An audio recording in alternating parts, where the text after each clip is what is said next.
الحمدللہ وحدہ لا شریک لہ والصلاۃ والسلام علی من لا نبی بعدہ۔ پارہ نمبر 23 سورہ یاسین۔ اس صورت کو شروع ہی یاسین کسی ہے، یاسین والقرآن الحکیم، حروف مقطعات میں سے ہے۔ مقطعاتن کی جمع ہے، مقطعاتن قطعن سے ہے کاٹنا، کیونکہ یا کو الگ سین کو الگ، یاسین کاٹ کے پڑھا جاتا ہے، اس لیے انہیں حروف مقطعات کہتے ہیں۔ اللہ تعالیٰ نے اس کے آغاز میں انبیاء علیہ السلام کا ذکر کیا ہے، 3 نبیوں کا ذکر ہے، پھر قوم کا ان کو نہ ماننا، جھگڑنا، اس پر پھر ایک امتی حبیب نجار جو اپنی قوم کو سمجھاتے ہیں ایک ایسے شخص ہے، اللہ کا نبی ہے، تم سے مطالبہ نہیں کرتا، تم کیوں اس کی بات نہیں مانتے؟ قوم نے ان کی نصیحت پر عمل کرنے کے بجائے ان کو مار ڈالا۔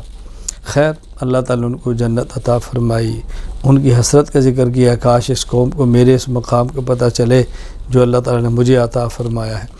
تو اس سے معلوم ہوا کہ اہل حق کو نبی کی بات ماننی چاہیے، اور جو پیغمبر کی تائید کرتے ہیں ان کی بات ماننی چاہیے۔ جس طرح آج کے دور میں علماء ہیں، پیغمبر کی بات سمجھاتے ہیں، نبی والے دین کی طرح بلاتے ہیں، تو ان سے ٹکرانا نہیں چاہیے بلکہ ان کی بات کو ماننا چاہیے۔ اللہ تعالیٰ نے اپنی توحید اور قدرت کے دلائل بیان کیے ہیں۔ سورج کو دیکھو، چاند کو دیکھو، ستارے کو دیکھو، زمین سے نباتات کو نکلنا دیکھو، سب چیزیں اللہ پاک نے کھول کے بیان فرمائیں۔ پھر قیامت کی ہولناکیوں کا بیان فرمایا۔ جب قیامت آئے گی تو وہ اللہ تعالیٰ انسان کی زبان پہ مہر لگا دیں گے، اعضاء بولیں گے، ہاتھ بولے گا، ٹانگیں بولیں گی، پاؤں بولیں گے، بول کر بتائیں گے کہ کون کون سا گناہ ہم کرتے رہے ہیں، اس وقت سے ڈرو۔ پھر اللہ پاک نے متقین اور مجرمین کی حالت کا ذکر کیا ہے۔ متقین کو اللہ یہ نعمتیں عطا فرمائیں گے، جنت دیں گے، اپنے انعامات دیں گے، اور مجرم خدا تعالیٰ کے عذاب کے اندر ہوں گے، پریشانیوں کے اندر ہوں گے۔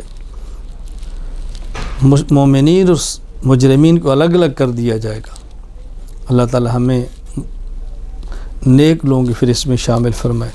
پھر سورت کے آخر میں ابی بن خلف کا قصہ بیان کیا۔ کو ظالم اللہ کے نبی سے بات کہتا تھا، ہم ہڈیاں ہو جائیں گے، یہ دیکھو من یحیی العظام وہی رمیم، ہڈیاں ہو گئی ہیں، بوسیدہ ہیں، کہ کون ان کو زندہ کرے گا؟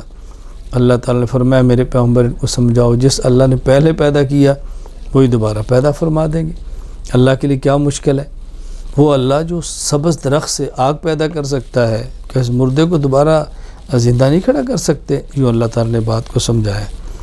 سورۃ الصافات، اس کا آغاز ہے والصافات صفا، ملائکہ جو صفیں باندھ کے کھڑے ہیں، یعنی اللہ تعالیٰ کے حکم کے سامنے ہر وقت تیار ہیں۔ تو اس لیے سورت کا آغاز والصافات اس لفظ سے ہو رہا ہے، تو سورت کا نام ہی سورۃ الصافات ہے۔ اس سورت میں اللہ تعالیٰ نے قیامت کے عقیدے کو پھر ذکر فرمایا ہے، بعث بعد الموت کا ذکر کیا ہے، دلائل سے بات سمجھائی ہے۔ مشرکین کہتے ہیں ہم کیسے؟ فرمایا تم بھی ہو، تمہارے آباء و اجداد، ہم سب کو کھڑا کریں گے۔ پھر اللہ تعالیٰ نے سورت میں جنتی اور جہنمیوں کا مکالمہ ذکر کیا ہے۔ جنتی جہنمیوں سے باتیں کریں گے، جہنم والے جنت والوں سے باتیں کریں گے، جنت والے جنت میں ہوں گے، جہنم والے جہنم میں ہوں گے۔ وہاں جہنمیوں کو اپنی حسرتیں ہوں گی، یا کاش ہم بات کو مان لیتے، یا کاش فلاں کی بد کی بات نہ مانتے، فلاں سے دوستی نہ کرتے، آج یہاں نہ پڑے ہوتے، لیکن اس رونے دھونے سے اب کچھ بھی نہیں ہوگا۔ پھر اللہ تعالیٰ نے اس صورت میں عدنو علیہ السلام کا واقعہ بیان فرمایا۔ اللہ نے ان کو ماننے والوں کو نجات دی، نہ ماننے والوں کو تباہ و برباد کر دیا۔ حضرت ابراہیم خلیل اللہ کا واقعہ بیان کیا ہے، ان کے بیٹے اسماعیل کا ذکر کیا ہے کہ حضرت ابراہیم علیہ السلام کو خواب آئی ہے، بیٹے کو ذبح کر رہے ہیں، بیٹے سے پوچھا، بیٹے نے کہا ابا جی میں تیار ہوں۔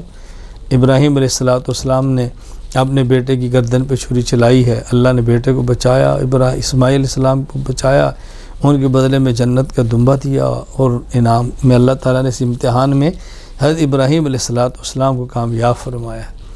اللہ اکبر۔ فرمایا ہمارا مقصد تو بیٹے کو ذبح کرانا نہیں تھا، امتحان تھا۔ امتحان کا ہمارا یہ نہیں کہ اللہ کے علم میں نہیں، اللہ امتحان لے کر امت کو بتانا چاہتے میں نے جن کو اپنا خلیل بنایا، دیکھو میں جانتا ہوں اس قابل ہے کہ اس کو خلیل بنایا جائے، ہمارے ہر حکم پہ کیسے جان دیتے ہیں۔ خود کو میدان جہاد میں پیش کرنا آسان ہے، بیٹے کو ذبح کر دینا اس سے زیادہ مشکل ہے، اور ہمارے ابراہیم نے اس کو بھی کر کے دکھایا۔ حضرت موسیٰ علیہ السلام کا ذکر فرمایا، حضرت ہارون کا کیا ہے لیکن اختصار سے۔ حضرت الیاس کا ذکر کیا ہے، الیاسین مستقل نبی ہے، حضرت الیاس کا نام ہی الیاسین۔ حضرت لوط علیہ السلام کا ذکر فرمایا، پھر یہ حضرت یونس علیہ السلام کا ذکر فرمایا۔ یونس علیہ السلام مچھلی کے پیٹ میں ہیں، تسبیح پڑی ہے، پھر مچھلی کے پیٹ سے نکلے ہیں اور کدو کی بیل کے نیچے ٹھہرے ہیں، اللہ نے وہاں انتظام فرمایا ان کے رہن سہن کا۔ حضرت یونس علیہ السلام یہ تسبیح نہ پڑھتے تو قیامت تک اس میں پڑے رہتے۔ ہمیں اس عبرت حاصل کرنی چاہیے، تسبیحات کا اہتمام کریں، استغفار کا اہتمام کریں، اللہ کی عظمت کے قائل ہوں۔ ہمیں یہ بات سمجھائی اللہ پاک نے نبیوں کے قصے اور واقعات کو بیان فرما۔ سورۃ صاد والقرآن ذی ذکر، کیونکہ سورت کے شروع میں حروف مقطعات میں سے حرف صاد ہے، اس لیے سورت کا نام ہی سورہ صاد ہے۔ یہاں اللہ تعالیٰ نے مشرکین کی سرکشی کا ذکر کیا، مشرکین کی تکذیب بیان کی ہے۔ مشرکین کہتے تھے ہمارے پاس نبی بھیجتے ہیں تو انسانوں کیوں بھیجتے ہیں، کسی فرشتے کو بھیجیں۔ تم جب انسان ہو تو نبی انسان ہی آئے گا، انسان کی ضرورتیں انسان زیادہ سمجھتا ہے۔ تو اللہ تعالیٰ نبیوں کے واقعات بیان فرماتے ہیں اور مشرکین کی تردید فرما رہے ہیں۔ داؤد علیہ السلام کا ذکر کیا ہے، داؤد علیہ السلام کو اللہ نے خلافت دی ہے، نبوت کے منصب پر فائز ہے، ان پر بھی امتحان آئے لیکن امتحان میں کامیاب ہوئے۔ نبی پر امتحان اس کی شان کے مطابق ہوتا ہے، امتی کے امتحان اس بیچارے کی حیثیت کے مطابق ہوتے ہیں۔ تو داؤد علیہ السلام کا قصہ بیان فرمایا۔ پھر حضرت سلیمان علیہ السلام کا واقعہ بیان کیا، اپنے گھوڑے ملاحظہ فرما رہے ہیں، اللہ کی نعمت ہے، جہاد کے گھوڑے ہیں، وہ دیکھتے ہوئے شاید نماز کا وقت آگے گزر گیا، سلیمان علیہ السلام نے گھوڑوں کو کاٹ ڈالا کہ میں اللہ کی عبادت میں کسی چیز کو بھی برداشت نہیں کر سکتا۔ پھر اس میں فرمایا کہ سلیمان علیہ السلام نے دعا مانگی، اللہ مجھے ایسی بادشاہت دے میرے بعد کسی کو نہ ملے، اللہ نے دی ہے۔ پھر حضرت ایوب علیہ السلام کا واقعہ بیان کیا۔ ایوب علیہ السلام بڑی آزمائش سے گزرے ہیں، بڑی بیماری سے گزرے ہیں، بڑی تکلیف سے گزرے ہیں، ان کی اہلیہ نے ان کا ساتھ دیا ہے۔ ایک وقت آیا اللہ پاک نے پھر صحت دی ہے، اولاد دی ہے، جو اللہ نے نعمتوں سے نوازا ہے۔ تو کبھی مشکل تکلیف آ جائے انسان برداشت کرے، اللہ سے تعلق کو مضبوط رکھے، یہ وقتی آزمائشیں ہوتی ہیں، گزر جاتی ہیں۔ تو اللہ نبیوں کے قصے بیان کرا فرما کے امت کو یہ باتیں سمجھا رہے۔ اللہ اکبر۔ پھر آگے بیان فرمایا کہ دیکھو پیغمبر کے ذمہ کام سمجھانا ہے، منوانا نہیں ہے۔ انما انا منذر، منوانا نہیں ہے، سمجھانا ہے۔ نبی کہہ رہے میں تم سے پیسے نہیں مانگتا، اجرت نہیں مانگتا، میں مشرکین سے کوئی چیزیں نہیں مانگتا۔ ہاں، یا یہ مسئلہ یاد رکھیں، اہل علم، متقی اور علماء اپنوں سے کوئی چیز لیں یہ الگ چیز ہے، اور غیر سے لیں الگ چیز ہے۔ پیغمبر کفار سے فرماتے تھے کہ میں تم سے کسی چیز کا مطالبہ نہیں کرتا۔ یہ میں نے اس لیے کہا کہ بعض لوگ اس کو بطور دلیل کے پیش کرتے ہیں کہ یہ دین پڑھانے والے کی اجرت لینا جائز نہیں۔